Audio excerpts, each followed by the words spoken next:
السلام علیکم ورحمۃ اللہ وبرکاتہ۔ آج کی ہماری ویڈیو بہت ہی امپورٹنٹ ہونے والی ہے، تو پلیز اس کو پورا ضرور سنیے گا۔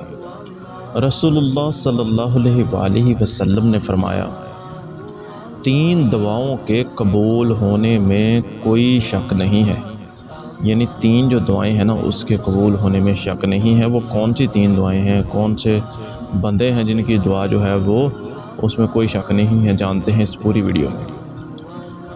نمبر 1، باپ کی دعا۔ باپ کی جو دعا ہے نا ان کے قبول ہونے میں کوئی شک نہیں۔ اور نمبر 2 پر ہے مسافر کی دعا۔ مسافر جو ہوتا ہے نا اس کی دعا جو ہے اس کی بھی قبول ہونے میں کوئی شک نہیں ہے۔ اور نمبر 3 پر ہے مظلوم کی دعا۔ مظلوم کی جو دعا ہے اس میں بھی قبول ہونے میں کوئی شک نہیں ہے۔ سنن ابو داؤد 1536 نمبر پر اس حدیث